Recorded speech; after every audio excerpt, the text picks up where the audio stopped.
এই উম্মত তো এক নেকি দিয়া জান্নাতে যাবে। কয় নেকি দিয়া? একটা নেকি দিয়া জান্নাতে যাবে এই উম্মত। অন্য উম্মতের কথা জানি না আমি, এই উম্মত এক নেকি দিয়া জান্নাতে যাবে। নবীর একটা আদর্শের কারণে জান্নাতে যাবে। সিরত মানি আদর্শ, আর এটা আমরা কদমে কদমে মুহতাজ। কেননা এই ছোট জীবনটা যদি গ্রহণযোগ্যতা পর্যন্ত পৌঁছাইতে হয় আল্লাহর কাছে, চাই নারী হই, চাই যুবক হই, চাই বৃদ্ধ হই, যেই মানুষই হই না কেন, যেখানেরই হই না কেন, যেই বাসারই হই না কেন, যেই বর্ণেরই হই না কেন, যেই পেশারই হই না কেন, যেই সোসাইটিরই হই না কেন, এই জীবনটাকে যদি গ্রহণযোগ্যতা পর্যন্ত পৌঁছাইতে হয় কার কাছে? দুনিয়া আলাদের কাছে না, মালিকের কাছে, যিনি এক ফোঁটা পানির থেকে অস্তিত্ব দিছেন, যার কাছে আবার আমাদেরকে ফিরা যেতে হবে। পালানোর কোনো সুযোগ নাই। এই জন্যই কোরআন আমাদেরকে বোঝায় আইনাল মাফার। আল্লাহ বলতেছে কোথায় ভাগবে তুমি, বলো কোথায় ভাগবে? কবির কথাই সত্য, যদিও নাকি পালাও তুমি আকাশেতে লাগিয়ে সিঁড়ি, সিঁড়ি লাগাও যদি আকাশে চলে যাও, তো আল্লাহ বলে তোমার বাগার কোনো সুযোগ নাই। কেননা ইল্লা বিসুলতান, ওইখানেও আমার রাজত্ব, এইখানেও আমার রাজত্ব, ডাইনো আমার রাজত্ব, বামে আগে পিছে উপরে নিচে সর্বত্র আমার রাজত্ব। আমার রাজত্বের বাহিরে যাওয়ার ক্ষমতা তোমাদের নাই। দ্বিতীয় কথা এটো, আইনা আনা মাআকুম আইনা মা কুনতুম, যেখানে যাবে ওইখানে আমি সঙ্গে থাকব, আমাকে দূর করতে পারবে না।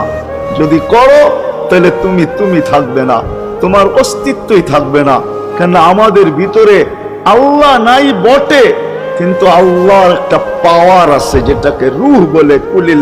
কুলির রূহ মিন আমরি রব্বি, আল্লাহর একটা পাওয়ার, একটা সিফত, সবচেয়ে শক্তিশালী পাওয়ার যেটা, ওটা আমাদের ভিতরে আল্লাহ ঢুকায় রাখছেন, যেটাকে আমরা রূহ বলি। কোরআনের ভাষায় রূহ বলে, বাংলা ভাষায় আত্মা বলে। যেটাকে আমরা আত্মা বলি ওটা আল্লাহর হুকুম ছাড়া কিছু না। আল্লাহ বলে ওটা মনে করে নাও আমি তোমার ভিতরে আছি, কেন এটা আমারই জিনিস। কুলির রূহ মিন আমরি রব্বি, আমাকে পৃথক করলে আর তুমি থাকবে না। তখন তোমার চক্ষু থাকবে আইন লা তানজুর, তোমার চক্ষু থাকবে দেখবে না। উদুন লা তাসমা, কান থাকবে শুনবে না।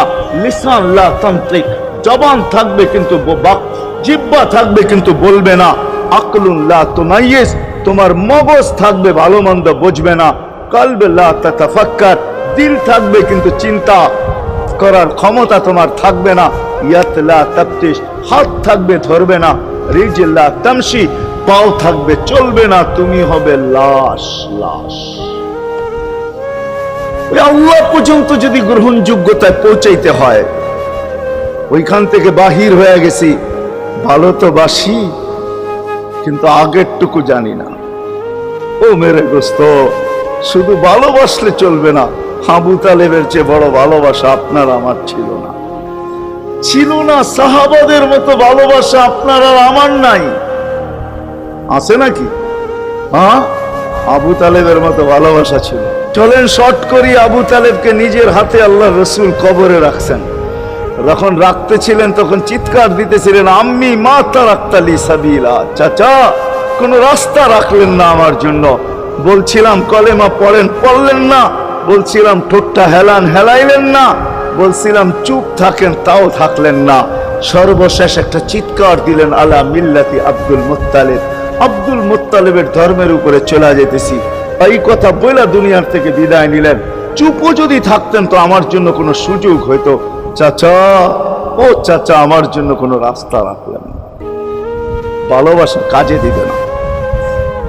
এই জন্য চলেন, জীবনটাকে গ্রহণযোগ্যতা পর্যন্ত পৌঁছাইতে হইলে কদমে কদমে মুহাম্মদুর রাসূলুল্লাহর আদর্শ লাগবে, যেটাকে আরবি ভাষায় সিরাত বলে, যেটাকে ক্যারিয়ার বলে। আল্লাহর রসুলের ক্যারিয়ার লাগবে, আল্লাহর রসুলের আদর্শ লাগবে, আল্লাহর রসুলের সিরত লাগবে, আল্লাহর রসুলের চরিত্র লাগবে। এই জন্যই আল্লাহ কোরআনে বলছেন, লাকাদ কানা লাকুম ফি রাসূলিল্লাহি উসওয়াতুন হাসানাহ, তোমরা লিমান কানা ইয়ারজুল্লাহ, তোমরা যদি আমাকে পাইতে চাও তাহলে আমার আদর্শ সহজ করছেন, কঠিন করেন নাই। আল্লাহ কঠিন করতে পারতেন, আল্লাহ সহজ করছেন। কেননা আসলে উদ্দেশ্য ছিল আল্লাহকেই মানা, আল্লাহকে মানা উদ্দেশ্য ছিল।